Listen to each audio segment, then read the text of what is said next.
आज पुनः हम लोग भौतिक भूगोल के अगले टॉपिक जो बहुत ही महत्वपूर्ण टॉपिक है वह है भूपटल पर परिवर्तन लाने वाले बल, या इसको कह सकते हैं कि भू आकृति विकास के नियंत्रक कारक, controlling factors of the landscape. अब भूपटल पर जो किसी भी प्रकार के स्थलाकृति के निर्माण के लिए जो बल जिम्मेवार है उसे हम दो प्रकार में विभाजित करते हैं, अंतर्जात एवं बहिर्जात बल।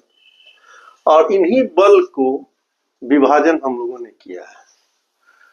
टॉपिक को समझने के लिए सबसे पहले तो इस पूरे चार्ट को A4 साइज में आप उतार लेंगे और इसमें जितना भी बल और क्रिया है वह अंतर्जात बल से संबंधित है और बहिर्जात बल का जो टाइप्स है वो हम इसके बाद वाले फोटो में डाल देंगे।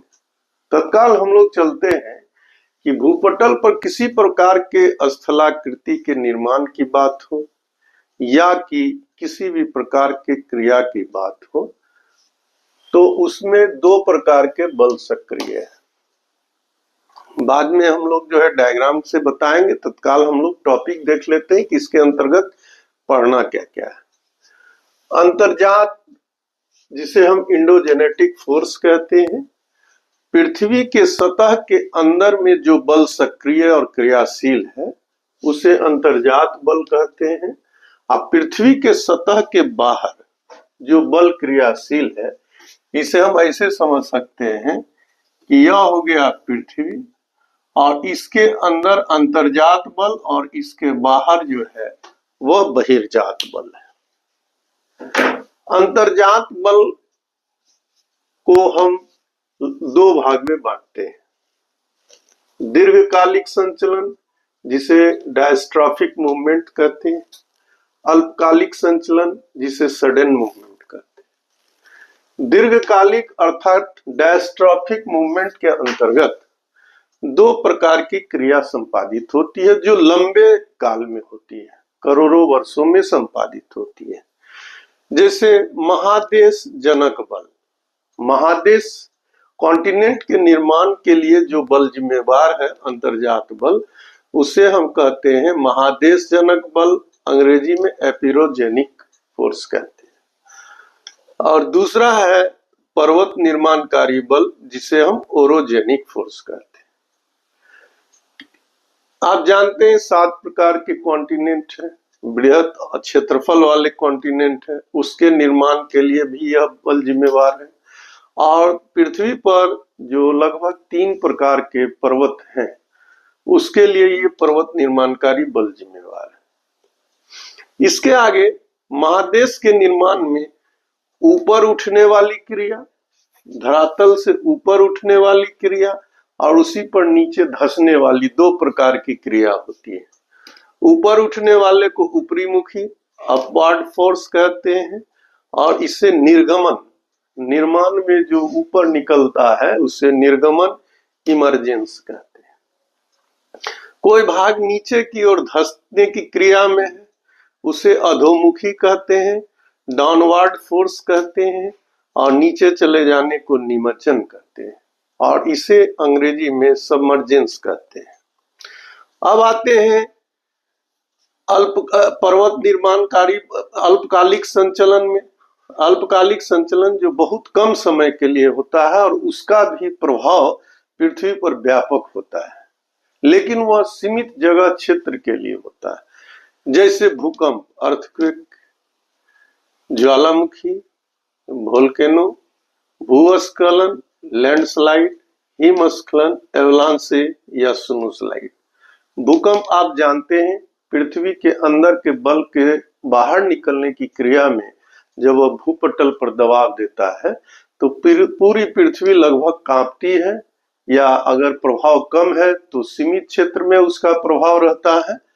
और ज्वालामुखी, धरातल के अंदर से निकलने वाले मैग्मा वाले स्थल को ज्वालामुखी कहते हैं। भूस्खलन पर्वत पठार जैसे ऐसे जगह जहां ऊंचाई और गहराई का अंतर होता है, उसी पर असंतुलित भू जब नीचे स्खलित होकर के गिरते हैं, जनरली पहाड़ के क्षेत्र में आप देखते होंगे, तो वहां उसे हम लैंडस्लाइड कहते हैं। और हिमस्खलन का तात्पर्य होता है कि हिमपात या स्नोफॉल लगातार होता है तो परत दर परत जमता चला जाता है। तो उबड़ खाबड़ आकृति में जमे हुए हिम जब सरकते हैं, गिरते हैं, तो उसे हम लोग एवलांसे या स्नोस्लाइड कहते हैं, हिमस्खलन कहते हैं। तो ये हो गया दीर्घकालिक संचलन के पूरे प्रकार को समझे, अल्पकालिक संचलन के पूरे प्रकार को समझे। दीर्घकालिक संचलन में महादेश जनक समझ गए थे, अब पर्वत निर्माणकारी बल में आते हैं। तो ये दो प्रकार की क्रिया से संपादित होती है। एक होता है तनाव, टेंशन, खिंचाव बल से होता है, और दूसरा होता है संपीड़न, कंप्रेशन बल से होता है। तनाव से क्या होता है, भूपटल में फ्रैक्चर होता है, तो उसे क्रस्टल फ्रैक्चर कहते हैं। और वो भी दो प्रकार का, चटकन क्रैकिंग होगा और फॉल्टिंग धसेगा या उठेगा। इस तरह की क्रिया से पर्वत के निर्माण की क्रिया होती है। दूसरा है संपीड़न बल से भूपटल बंकन यानी क्रस्टल बेंडिंग होगा, जिसमें कि भूपटल मुड़ जाएगा। और उसके बाद जो है इसमें दो क्रिया है, संवलन और वलन। संवलन को वार्पिंग कहते हैं, वलन को फोल्डिंग कहते हैं। संवलन में भी उत्संवलन मतलब अप वार्पिंग है, संवलन मतलब डाउन वार्पिंग है। इतने प्रकार की क्रिया को आप देख लिए। ये सारी क्रिया पृथ्वी के अंदर, धरातल के अंदर संपादित होती है। पृथ्वी के ऊपर इन क्रियाओं के माध्यम से महादेश के निर्माण, पर्वत के निर्माण आदि, भूकंप, ज्वालामुखी आदि के निर्माण हो जाने के बाद फिर बहिर्जात बल में जो है अपर्दनकारी तत्व सक्रिय रहते हैं, और बहिर्जात बल को जो है हम अनाच्छादन की क्रिया में संपादित करते हैं। अनाच्छादन में तीन क्रिया महत्वपूर्ण है, अपक्षय है, अपर्दन है और निक्षेपण है। तो अपर्दन जनरली जो है, अपक्षय किसी भी उत्थित भूभाग का स्थल पे टूटने फूटने को अपक्षय या वेदरिंग कहते हैं। फिर टूटे हुए भाग को जब परिवहित करके किसी गहरे भाग या दूसरे क्षेत्र में ले जाते हैं, ले जाने वाले विभिन्न प्रकार के बल होते हैं, जैसे नदी है, हिम नदी है, वायु है। इस प्रकार से वह उत्थित भूभाग के कटे हुए अपक्षयित भाग को जब एक जगह से दूसरे जगह ले जाते हैं, तो मार्ग में पड़ने वाले गहरे भाग में वह जमा होता है। तो इस क्रिया को जो है वह निक्षेपण की क्रिया कहते हैं। तो अगर हम दोनों प्रकार के बल की बात करेंगे, तो दोनों प्रकार के बल में हम आते हैं कुछ टर्म को समझ। इस टॉपिक में सबसे पहले हम लोग चार टर्म को समझते हैं। पहला है स्थलाकृति, दूसरा है नियंत्रक कारक, तीसरा है भूपटल और चौथा है उच्चावच। तो स्थलाकृति को जो है हम टोपोग्राफी कहते हैं,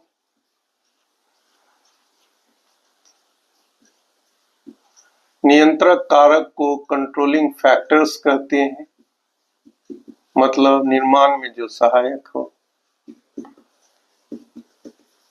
भूपटल जो है ऊपर का अर्थ क्रस्ट कहते हैं।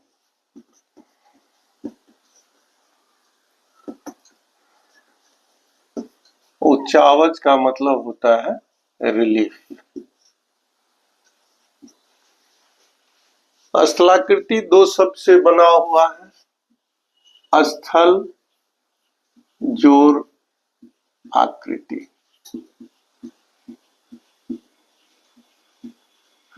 इसका तात्पर्य है, स्थल है तो वह किस आकृति का है।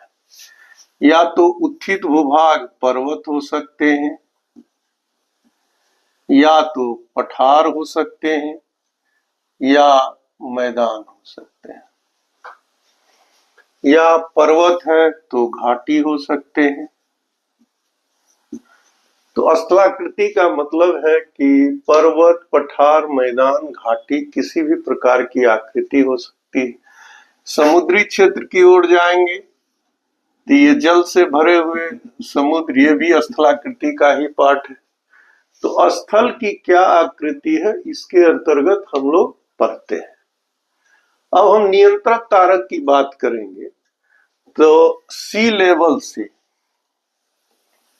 ये समुद्र के जलीय भाग के ऊपर का जो सतह है उसे सी लेवल कहते हैं, समुद्र का सतह कहते हैं।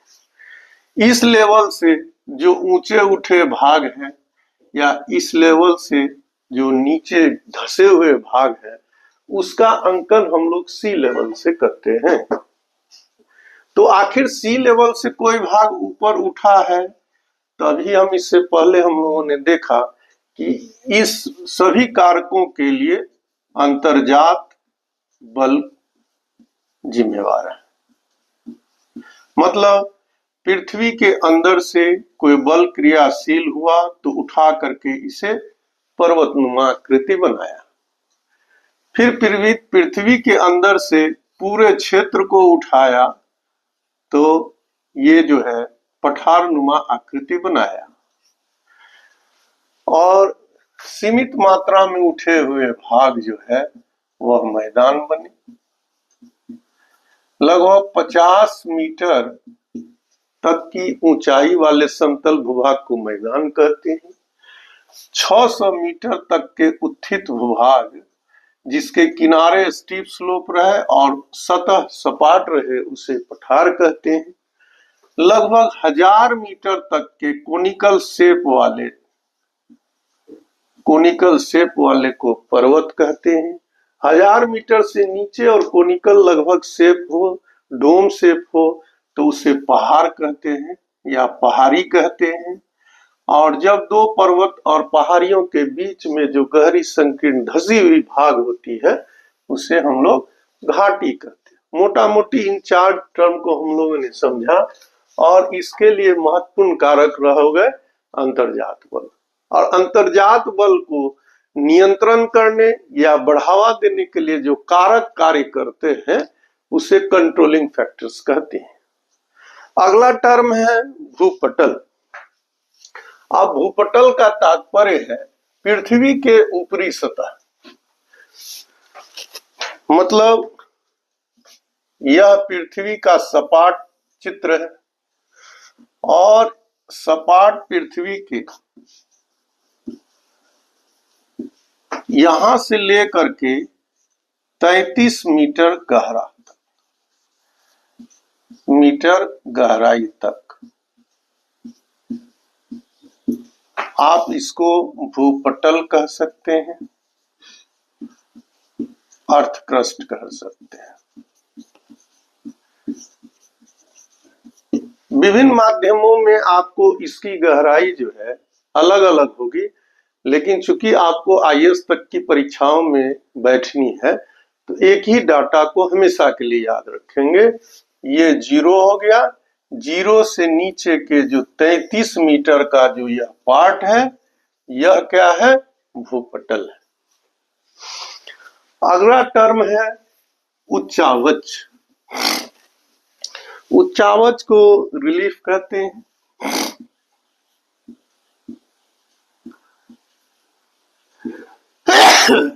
इसका हम संधि विच्छेद करते हैं। उच्च जोर वच, ऊंचे प्लस नीचे।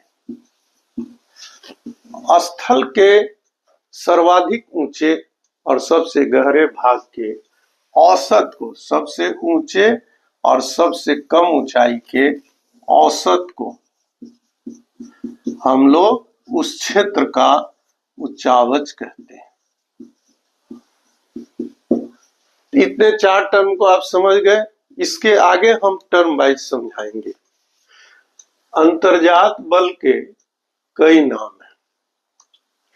एक है आधारभूत निर्धारक, दूसरा है विध्वंसक, फिर पर्वत पठार मैदान के निर्माणक और भू संचलन बल। किसी भी प्रकार के टर्म को आपको पीटी या मेन में प्रश्न में शब्द दे सकता है, तो आपके लिए इन सभी शब्दों का अर्थ याद रहना चाहिए, कंफ्यूजन ना हो। और बहिर्जात बल जब यह विध्वंसक है तो यह संशोधक बल है, यह विध्वंसक है तो समतल स्थापक बल है। इस टर्म को हमें समझना है। तो पहला टर्म हम लेते हैं आधारभूत निर्धारक। तो जो पृथ्वी है या सपाट भूमि है, तो पृथ्वी के अंदर से जब बल बाहर की ओर सक्रिय होते हैं तो समतल पृथ्वी पर उभरी आकृति, पर्वत, पठार और मैदान जैसी आकृति का निर्माण करते हैं। तो आखिर पृथ्वी जब समतल है तो विभिन्न प्रकार के आकृति का निर्माण कौन किया? अंतर्जात बल किया। तो इसीलिए अंतर्जात बल को आधारभूत निर्धारक मतलब बेसिक कंट्रोलिंग फैक्टर्स बोला जाता है। विध्वंसक इस रूप में कि जब सी लेवल तक सपाट पृथ्वी थी तो उसको जो है उबड़ खाबड़ आकृति में बना दिया। उबड़ खाबड़ आकृति, अपवर्ड एंड डाउनवर्ड के उभरी हुई आकृति का निर्माण कर दिया। इसीलिए सपाट भूमि में विध्वंस लाया तब तो उबड़ खाबड़ आकृति का निर्माण हुआ, और इसी आकृति निर्माण में पर्वत, पठार, मैदान का जो निर्माण हुआ। भू संचलन वर्ड से ही मतलब है कि भू जो है वह संचलित हुआ, मतलब उसमें मूवमेंट हुआ। वो विभिन्न प्रकार का मूवमेंट हुआ। दो आपस में खिसके विपरीत दिशा में गए, ऊपर की ओर गए, नीचे की ओर गए। सारे टर्म को हमने आपको डिस्कस कर दिया है, तो इसीलिए इसे भू संचलन बल कहते हैं। अब आते हैं बहिर्जात बल की भूमिका में। इसे संशोधक बल क्यों कहा जाता है? जब सपाट पृथ्वी थी तो ऊंचे उठे भाग का निर्माण अंतर्जात बल ने किया, तो बहिर्जात बल ने अनाच्छादन की क्रिया करके पुनः इसका जो है अपक्षय किया, फिर अपर्दन किया और फिर गहरे समुद्री क्षेत्र या गहरे भाग में जा करके निक्षेपण की क्रिया किया। अपक्षय स्थल पे टूटने फूटने को कहते हैं। अब विभिन्न जो है अपर्दन की क्रिया द्वारा परिवहन सहित एक जगह से दूसरे जगह लाने को जो है अपर्दन कहते हैं। मार्ग में नदी अपने क्षेत्र में अगर छोड़ती है ढाल के समाप्त या कम होने पर, वह भी निक्षेपण है। और सबसे अधिक गहरे भाग तो समुद्री क्षेत्र है, वहां जाकर के जब वह निक्षेपण करती है तो उसे निक्षेपण कहते हैं। अब हम देखते हैं कि आखिर अंतर्जात बल सक्रिय कैसे होता है, इस कारक पे चर्चा करते हैं। अब हम देखते हैं कि अंतर्जात बल के लिए 3 कारक जिम्मेवार है। अंतर्जात बल में पहला कारक है पृथ्वी के जन्म से मिले ताप, दूसरा है भूपटलीय दबाव से संचित ताप, और तीसरा है रेडियो सक्रिय तत्व या खनिजों के विखंडन से जो उत्सर्जित ऊर्जा है भूपटलीय दबाव से वह अंदर ही अंदर संचयित होकर के ताप को बढ़ाते हैं। अब इसको हम लोग 1 बाय 1 समझते हैं कि पृथ्वी का निर्माण, सूर्य जो है एक तारा है और तारा में नाभिकीय संलयन की क्रिया होती है। नाभिकीय संलयन से तात्पर्य है कि कोई भी तारा में हाइड्रोजन का नाभिकों में टूट करके और पुनः हाइड्रोजन के नाभिक जब मिलते हैं तो हीलियम में रूपांतरित हो जाते हैं। तो हाइड्रोजन का नाभिकों में टूटने और हाइड्रोजन के नाभिक के संलयित होकर के हीलियम निर्माण की क्रिया ब्रह्मांड के किसी भी तारा में होता है, और यह बहुत ही अधिक ऊर्जा का निर्माण करता है। 1,75,00,000 डिग्री सेल्सियस ताप के सृजन से नाभिकीय संलयन की क्रिया होती है। तो चूंकि सूर्य से पृथ्वी का निर्माण हुआ है, अर्थात तारा से पृथ्वी का निर्माण हुआ है, तो आपको हम कालक्रम और समय के आधार पर बताए थे कि पृथ्वी भी तारा के रूप में सूर्य के जैसा ही गैस के गोले के रूप में शुरू में निर्मित हुई। पुनः उसी गैस का गोला धीरे धीरे धीरे धीरे ऊपरी परत में ठंडा होता चला गया। ठंडे होने के बहुत सारे कारक हुए। बाद में कार्बन डाइऑक्साइड था, ऑक्सीजन उत्पन्न हुआ, फिर जल का निर्माण हुआ, फिर वर्षा हुई और धीरे धीरे धीरे धीरे जो है वह गैस के गोले के रूप में पृथ्वी के ऊपरी परत धीरे धीरे ठंडे होने लगे। तो ठंडे होने के कारण जो है वो पृथ्वी का जो ऊपरी परत है, जिसे हम लोगों ने भूपटल कहा, इस परत को हम लोगों ने क्या कहा? भूपटल कहा। ये भूपटल जो है पृथ्वी को ऊपर के आवरण से घेरे हुआ है।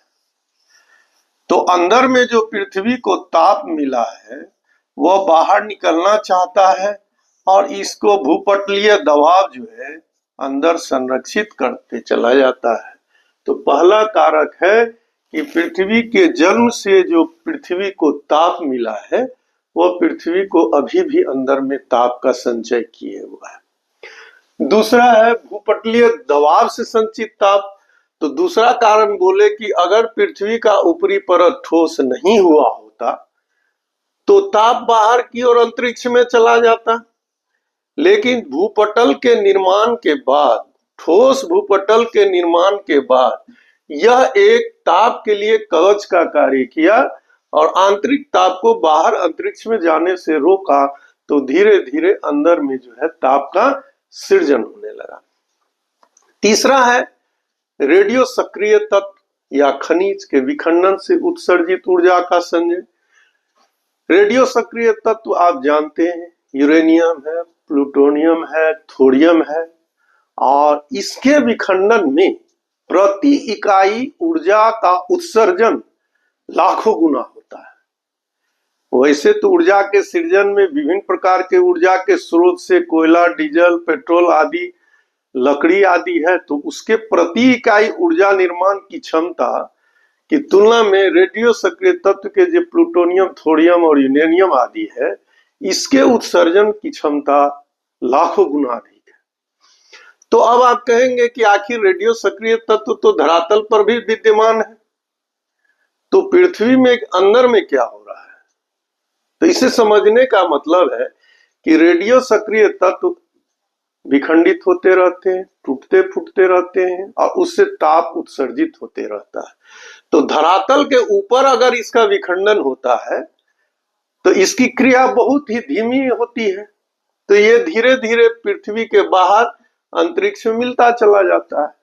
लेकिन पृथ्वी के अंदर जो यह विखंडन की क्रिया और उत्सर्जित ऊष्मा होता है वो तो बाहर नहीं निकल पाता है।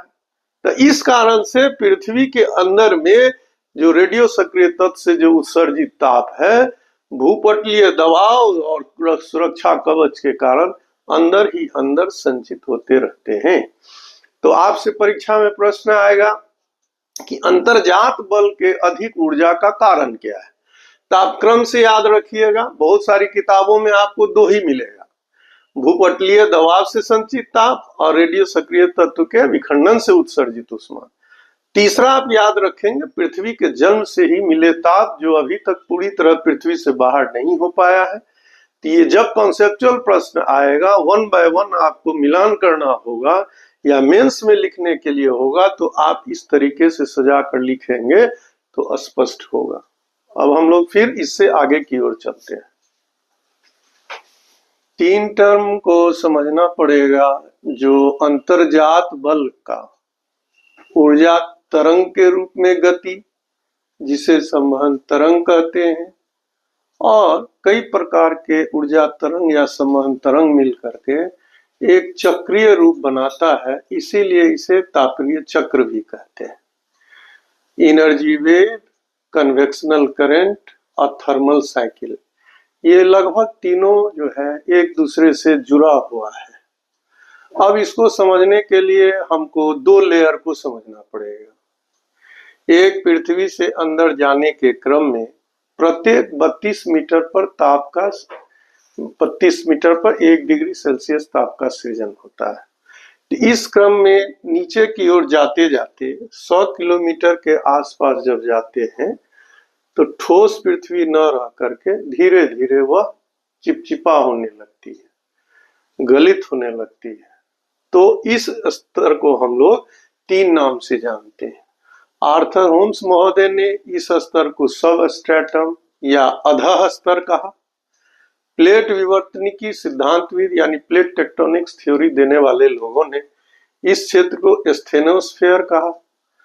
और जो ज्वालामुखी के विशेषज्ञ थे उन्होंने महत्वपूर्ण थे जॉली एवं ढेली, इन्होंने इसे मैग्मा चैम्बर कहा।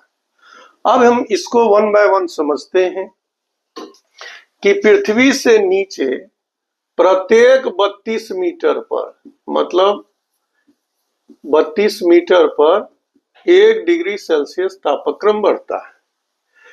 तो यह पृथ्वी है ऊपरी परत, इससे जैसे जैसे नीचे जाने के क्रम में 100 किलोमीटर के आसपास इसके नीचे जो लगभग चिपचिपा स्तर है, गलित अवस्था का स्तर है, वह स्टेनोस्फेयर है। यहाँ तापीय अधिकता इतनी अधिक हो जाती है कि इससे जो है चलने लगते हैं धरातल की ओर।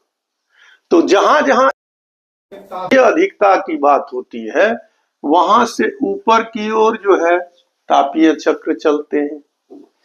ऊपर की ओर चलने के क्रम में धरातल के पास अगर कमजोर पट्टी न रही तो ये धरातल के नीचे जो है हॉरिजॉन्टल जो है वो चलने लगते हैं। तो दो जगह से उठी हुई जो है ऊर्जा रूप दोनों जो है एक जगह आते हैं। तो अब आप कहेंगे कि क्या कारण है कि यहाँ से ऊर्जा ऊपर उठ रहा है, यहाँ से ऊर्जा ऊपर उठ रहा है और यहाँ से ऊर्जा जो है नीचे धस रहा है, यहाँ से ऊर्जा नीचे धस रहा है। तो पूरे पृथ्वी के भूपटल के आंतरिक क्षेत्र में सब स्ट्रेटम में तापीय अधिकता तो रहती है, लेकिन कहीं कहीं तापीय सर्वाधिकता हो जाने के कारण, बहुत अधिक हो जाने के कारण ऊपर की ओर चलने लगता है तापीय चक्र या संवहन तरंग ऊपर की ओर चलने लगता है। अगर भूपटल तक आते आते उतनी शक्ति नहीं है तो धरातल के नीचे हॉरिजॉन्टल क्षैतिज रूप में चलने लगता है। और यहाँ क्या है, इस दोनों क्षेत्र की तुलना में यहाँ जो है वो तापीय कमी है, तो यहाँ ऊर्जा तरंगे नीचे की ओर आने लगती है। तो उठी हुई ऊर्जा तरंग और नीचे धसी हुई ऊर्जा तरंग, दो वर्टिकल मोशन होता है, ऊपर की ओर उठने वाली और नीचे की ओर धसने वाली, और एक हॉरिजॉन्टल यहाँ और एक हॉरिजॉन्टल यहाँ। मतलब तापीय चक्र में 4 दिशा में गतिशील ऊर्जा तरंग होती है और चारों मिल करके जो निर्माण करता है उसे हम लोग तापीय चक्र या थर्मल साइकिल कहते हैं। पुनः हम देखते हैं कि जहां नीचे की ओर धसती है वहां सागर नुमा धसी हुई आकृति का निर्माण होता है, और जहां यह ऊपर उठाता है विभिन्न प्रकार के पर्वत, पठार, मैदान जैसी संरचना का निर्माण होता है। अंतर्जात बल में हम लोगों ने समझा कि आखिर जो है वह अंतर्जात बल पृथ्वी पर भूपटल पर विभिन्न प्रकार के आकृति निर्माण में यह क्यों महत्वपूर्ण भूमिका निभाती है। तो उसके कारक में जो सबसे महत्वपूर्ण कारक है, तापीय अधिकता से सृजित संवहन तरंग का चक्रीय रूप में गतिशील होना और धरातल के किसी भाग पर उत्थित और किसी भाग पर नीचे की ओर जाने के क्रम में ऊंचे उठने, उत्थित भूभाग और गहरे भाग का निर्माण करना, ये सारा प्रक्रिया जो है वो संवहन तरंग तापीय चक्र के आधार पर ही निर्भर करता है। अंतर्जात बल के दो प्रकारों में अल्पकालिक और दीर्घकालिक बल में अब शुरुआत करते हैं कि यह भी अल्पकालिक बल दो प्रकार का होता है। विनाशक ऊर्जा तरंग जो भूकंपीय तरंग को कहते हैं, और विरूपक ऊर्जा तरंग ज्वालामुखी उसको कहते हैं। तो भूकंपीय तरंग और ज्वालामुखी की उत्पत्ति दोनों के अंतर संबंध को समझना पड़ेगा। हमने ऊर्जा चक्र के बारे में पढ़ा। ये है धरातल। जब वर्टिकल ऊर्जा तरंग धरातल की ओर आता है और धरातल को तोड़ नहीं पाता है, तो इस पर यह धरातल पर बहुत दबाव डालता है, जिससे धरातल में एक कंपन उत्पन्न होता है। और इस कंपन के कारण जो है पृथ्वी पर जो है विनाशक क्रिया होती है। डिटेल बाद में पढ़ेंगे। तत्काल हम लोग यह जानना चाहें कि ऊर्ध्वाधर ऊर्जा तरंग वर्टिकल एनर्जी जब धरातल के नीचे धरातलीय भाग को नहीं तोड़ पाता है तो उसमें कंपन पैदा करता है। तो कंपन पूरे धरातलीय क्षेत्र पर होता है। और भूकंपीय तरंगें तीन प्रकार की होती है, P, S और L। तो इसको हम लोग डिटेल पढ़ेंगे। तत्काल हमें अंतर स्थापित करना है कि विनाशक ऊर्जा तरंग के रूप में जो भूकंपीय तरंगे हैं और विरूपक ऊर्जा तरंग, इन दोनों में अंतर क्या है। यह है विनाशक। और दूसरा, अगर ये ऊर्जा धरातल के भाग को तोड़ करके बाहर निकल जाती है तो उससे जो है नीचे से यह मैग्मा लाती है, और यह बाहर निकलने पर यह मैग्मा और लावा दो टर्म होता है, मैग्मा और लावा। ये दोनों एक ही चीज का अलग अलग जगह पर दो नाम है। ठीक धरातल के इस बिंदु से नीचे जो पिघले हुए चट्टानी पदार्थ जिसे मैग्मा कहते हैं, ठीक यहाँ तक यह मैग्मा है। और जैसे ही धरातलीय भाग को तोड़ करके ऊपर निकलता है तो यह लावा हो जाता है। कल प्रश्न आपको पूछेगा कि मैग्मा और लावा में अंतर क्या है, तो आप कहेंगे कि मैग्मा चेंबर से धरातल की ओर आने वाले मैग्मा ठीक धरातल से नीचे मैग्मा है और धरातल से बाहर निकलने पर वह लावा है। एक्चुअली लावा हिंदी शब्द का पर्याय है। लावा हम लोग लाल लाल चीजों को कहते हैं। तो चट्टान जब बाहर निकलता है तो एकदम लाल लाल होता है, इसीलिए इसका नाम लावा। भूकंपीय तरंगे का अंकन रिक्टर स्केल पर होता है। और रिक्टर स्केल पर भूकंपीय तरंगों को जो है वह 0 से 10 अंक तक की गणना की जाती है। तो भूकंप के प्रवृत्ति को ये अंक के आधार पर बांटते हैं कि कितना विनाश होगा। और यह माना जाता है कि अगर 10 अंक की भूकंप अगर आ गए तो पृथ्वी पर कोई भी चीज नहीं बचेगा, मानव निर्मित चीज और अन्य चीज। तो उस परिस्थिति में इससे अधिक के अंक के मापन की जरूरत नहीं है। 0 से 1, 1 से 2, 2 से 3 और 3 से 4। विनाशकारी प्रभाव जो होता है एक अंक से 10 गुना प्रभाव होता है। मतलब रिक्टर स्केल या रिक्टर पैमाने पर एक अंक की बढ़ोतरी 10 गुना प्रभाव को बढ़ा देती है। तो 0 से 1 में 10 गुना, तो 0 से 2 में वह 10 गुना 10 बराबर 100 गुना हो जाएगा।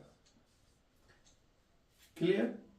अब भूकंप की उत्पत्ति के लिए क्षेत्र कौन सा होगा? तो भूकंप की उत्पत्ति के लिए जो क्षेत्र है वह ज्वालामुखी के वर्गीकरण के आधार पर माना जाता है कि जैसे ज्वालामुखी जो है वह 3 प्रकार के होते हैं।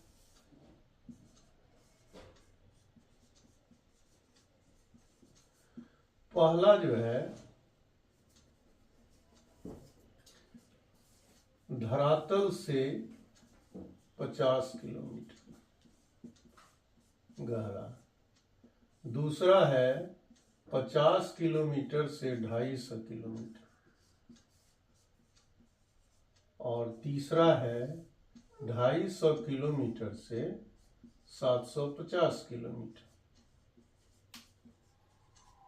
तो यह तो तय हो गया कि कोई भी मैग्मा, ये बॉर्डर लाइन अगर कह दें 50 किलोमीटर, तो सबसे धरातल से सबसे निकटतम जो गहराई है वो 50 किलोमीटर है।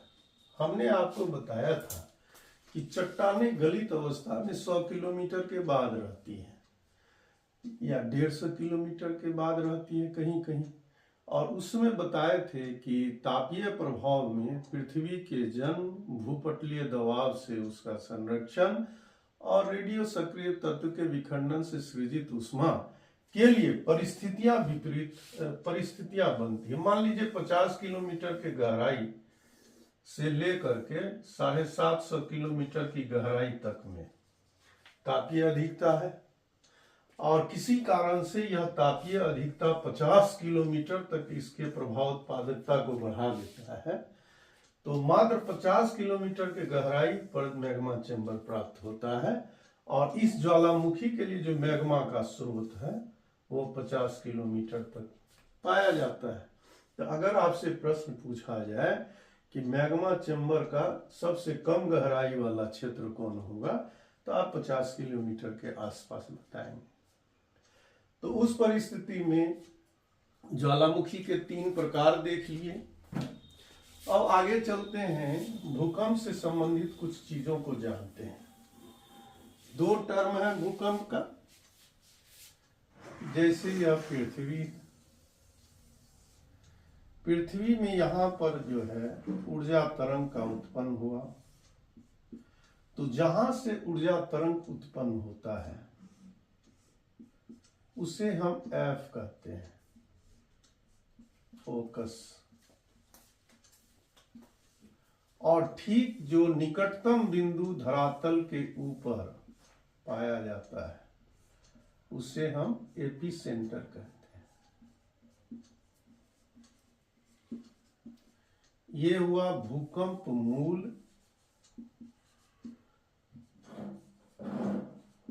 और ये हुआ अधिकेंद्र।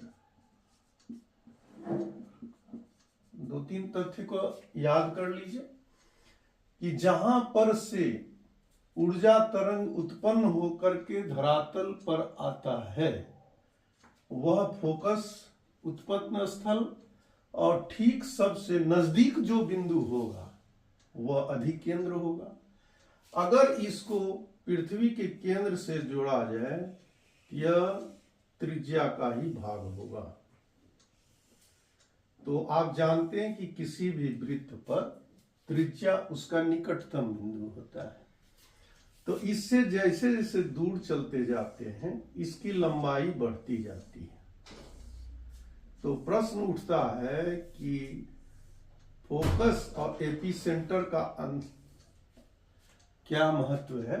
तो आप एकदम क्रिस्टल क्लियर याद रखेंगे कि फोकस वह बिंदु है जहां से भूकंप उत्पन्न होता है। भूकंपीय तरंगों के पृथ्वी के सबसे निकटतम बिंदु पर पहुंचने वाले बिंदु को अधिकेंद्र कहते हैं। इसका एक और चीज जानना आपका जरूरी है कि यह जहां पर एपी सेंटर पर तरंगे आती है वहां सबसे कम विनाश होता है, जिसका कारण है कि यहां पर कोई भी स्थलीय धराकृति को यह सिर्फ ऊपर उठाता है और नीचे बिठाता है, अपर लोअर। और जैसे ही तरंगे अपने दोनों दिशा की ओर जाने लगती है तो यह उबर खावर आकृति यही इसको क्या करता है, ऐसे ऐसे ऐसे ऐसे जैसे ही यह तो करता है तो विनाशकारी प्रभाव की शुरुआत हो जाती है। ज्वालामुखी के उद्भेदन के समय दो प्रकार से मैग्मा धरातल के अंदर से बाहर आती है। एक, जब मैग्मा चैम्बर से निकलने वाले मैग्मा के लिए बड़े स्तर पर क्रैक न हो करके एक सीमित मात्रा में क्रैक हो, मात्र इतने जगह पर वह तोड़ करके बाहर निकलता है, तो इसे केंद्रीय उद्भेदन कहते हैं। इस केंद्र से निकला तो छोटे क्षेत्र में क्रैक होने से तीव्र गति से मैग्मा जो है ऊपर की ओर उठती है। तो मैग्मा ऊपर की ओर उठती है और जम करके शंक्वाकार आकृति में वह जमती है, जिससे शंक्वाकार पर्वत का निर्माण होता है। चित्र से स्पष्ट है कि यह मैग्मा चैम्बर है, यह निकास नली है जिससे मैग्मा निकल रहा है। यहाँ पर वह धरातल को क्रैक करके ऊपर हुआ है और यहाँ पर जमा हुआ लावा है, और इस लावा के जमने का कई समय का है। जैसे सबसे पहले उद्भेदन जो हुआ होगा वह इस क्षेत्र में हुआ होगा, तो इस आकृति का निर्माण हुआ होगा। पुनः इसको तोड़ करके फिर से मैग्मा निकला होगा, तो दूसरी आकृति का निर्माण हुआ होगा। फिर इसको तोड़ करके जब ऊपर निकला होगा तो तीसरी आकृति का निर्माण हुआ, और फिर उसके बाद यह तोड़ करके ऊपर हुआ, तो वर्तमान चित्रानुसार आकृति का निर्माण हुआ। अगर इस जमे हुए लावा के समय का अगर ज्ञान करना हो तो सबसे जो है वह पहला ये है, फिर इसके ऊपर में दूसरा, इसके ऊपर में तीसरा, उसके ऊपर सबसे प्राचीन सबसे नीचे है, सबसे नवीन सबसे ऊपर है। तो आप जानते हैं कि ज्वालामुखी भी तीन प्रकार का होता है। एक सक्रिय ज्वालामुखी जो लगातार निकलते रहता है, एक सुसुप्त मतलब सोया हुआ ज्वालामुखी जो समय समय पर उद्भेदन होता है, वह उद्भेदन का काल हजारों वर्षों तक का हो सकता है, और एक है मृत ज्वालामुखी जो कि हजारों लाखों वर्षों से उसके जागृत होने का जो है वो प्रमाण नहीं मिला है। तो ये जो ज्वालामुखी है ये विभिन्न समय में इसको तोड़ करके निक्षेप से, केंद्रीय उद्भेदन से, कोनिकल शेप में, शंक्वाकार आकृति के निर्माण में ये पर्वतनुमा आकृति का निर्माण करता है। दो टर्म है, क्रेटर और काल्डेरा। ये जो है ये कटोरे नुमा आकृति का होता है, गड्ढे नुमा, लोहिया नुमा, जो भी शब्द आप कर सकते हैं, आकृति का धसा हुआ भाग है। तो छोटे आकार को क्रेटर कहते हैं और बड़े आकार को काल्डेरा कहते हैं। इतने टर्म को आप समझ गए। और इसका दूसरा प्रकार है फीसर इरेप्शन, दरार से उद्भेदन। ये केंद्र पर लावा का निकलना हुआ और ये पूरे क्षेत्र से जो है वह निकलना हुआ। मतलब कि यहाँ से यहाँ तक के क्षेत्र में बड़े आकृति में जो है क्रैक्स किया, और इस क्रैक्स से जो है मैग्मा बाहर निकल करके बड़े क्षेत्र पर फैल गया। तो चूंकि बड़े क्षेत्र में क्रैक्स है तो मैग्मा के निकलने में एक धीरे धीरे निकलता है और निकल करके फैलता चला जाता है। तो चौड़े आकृति में यह पठार नुमा आकृति का निर्माण करता है। प्रश्न आपसे पूछा जाएगा कि केंद्रीय उद्भेदन से कौन सी आकृति का निर्माण होता है, तो आप दीजिएगा पर्वतनुमा आकृति का निर्माण होता है। और फिशर इरप्शन से, दरारी उद्भेदन से किसका आकृति होता है, तो पठारनुमा आकृति का निर्माण होता है। इसमें कोई भी एकांका गुहा से लेकर के अन्य विश्ववियश वगैरह आप जो है उदाहरण में बता सकते हैं कि केंद्रीय उद्भेदन से निर्मित पर्वत है, ज्वालामुखी पर्वत है।